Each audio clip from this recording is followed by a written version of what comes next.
The Wheat School on RealAgriculture.com is brought to you by CNMC, Syngenta Canada, and the Alberta Wheat Commission. Hey, Kara Oosterhuis here with RealAgriculture.com. We are back here today with another Wheat School episode, and I have here with me Ken Coles of Farming Smarter. How's it going today? Good, how are you doing? I'm doing good. So we are here today to talk about some of the precision planting data you have done, or research you've done when it comes to durum.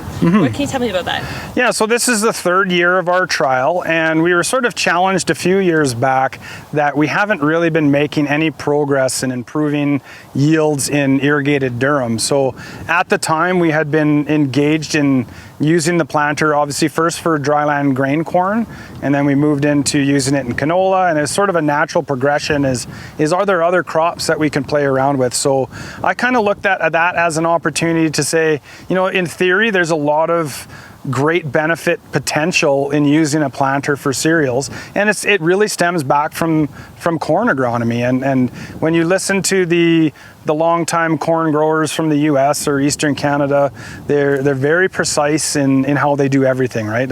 Exactly where do you place each kernel relative to the next, and how many kernels per acre, and you know, we're traditionally bushels per acre, not even seeds per square foot or anything like that. So, you know, they do honestly have a higher level of agronomy that goes towards corn. And if we use planters here in durum, maybe that's an opportunity to do that same type of approach. Can we, you know, look at the distribution of seeds relative to each other? Can we play around with row spacing, and what agronomic benefits would come from that? And you know, durum is actually the most susceptible cereal to fusarium head blight, and of course with irrigation that's where we have the most fusarium head blight, and it's a pretty significant issue and a significant barrier. So we thought we would sort of look at a combination of management practices, in a sense kind of throw the groceries at durum while throwing in this other layer of using a planter as opposed to an air seeder.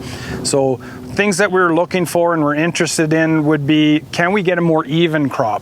You know, like the corn guys, they want one stalk of corn or one cob of corn per stalk. And, you know, traditionally we've always like, oh, we want things to tiller. That's sort of an old school approach. Let's, you know, get some stress on it and things will stool out.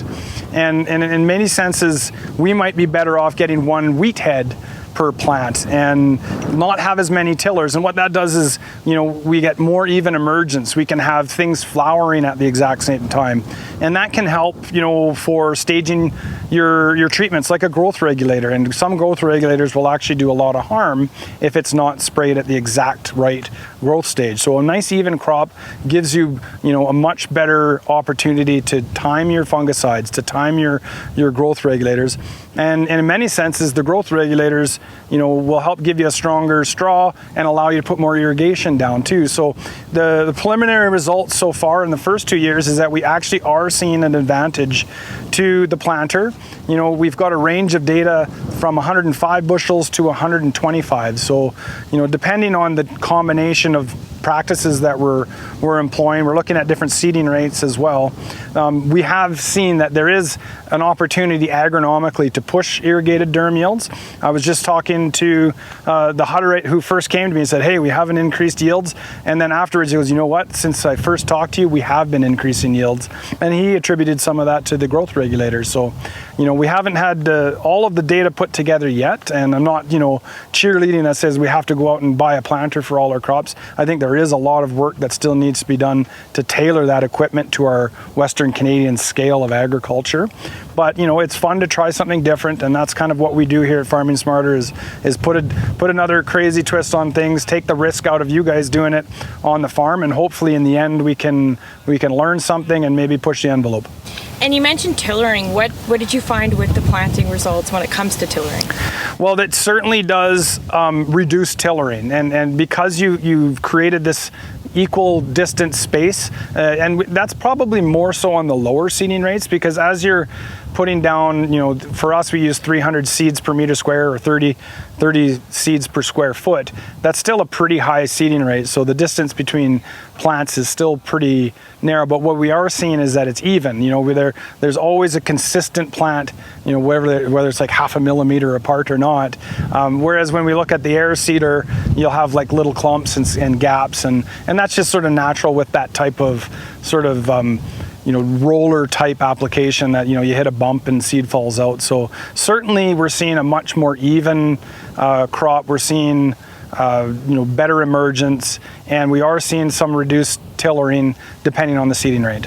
Any challenges so far you're seeing with the planter versus? Yeah, challenges. Planters are a totally different world, and it takes a totally different skill set in how to use them. So, not a lot of folks have actually seeded wheat with a planter. So being able to get the right discs, to get the right speed, all of the vacuum settings, planters are finicky machines, and you certainly need to have a different skill set to be able to set them properly. And sometimes we don't. We had issues this year where we put the side banding disc coulters too close to the seed, and we saw some fertilizer burn, or we had the tractor tires too tight. And it's like any other seeder, right? Like, some of them work better in certain conditions, and they're certainly not the be all and end all, but I do like a number of things. I like the parallel linkage. I like the seed firmer. They really do have a superior seed placement side of things, and I think in a lot of conditions that's a huge benefit. In some years it's not. So yeah. Absolutely. And do you see any difference? Drought is drought and it's dry, but have you seen any difference when it comes to moisture or lack thereof? In the really dry years, ironically, I find that sometimes the narrow knife openers work better. And I think there's something there where that little bit of tillage and digging that trench and loosening that soil up actually allows water to percolate up a little bit better. So that's been my experience over the years in really dry conditions. Sometimes the old, narrow shank type openers will do a better job. We've had issues with planters. If you don't quite get it to the moisture level, that you'll have, split emergence. So, the difference between a 1/4 inch is really small, but you will actually see that sometimes. So if you're right at the moisture level, one row might be above it and one row might be below it.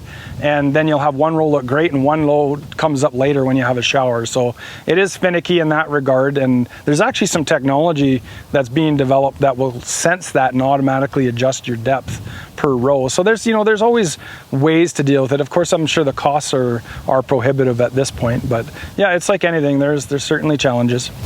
Okay, sounds good. Anything else you'd like to add? I don't think there's a lot that I'd like to add, except that it's fun to study. It's encouraging to see some of the results. I'm interested in looking at other things like twin rows and even narrowing it up even more. So that's things that's never done. We have a strip tillage machine that we're looking at as well to help deal with residue. So lots of fun stuff coming. Okay, sounds good. Thank you very much. Thanks, Kara.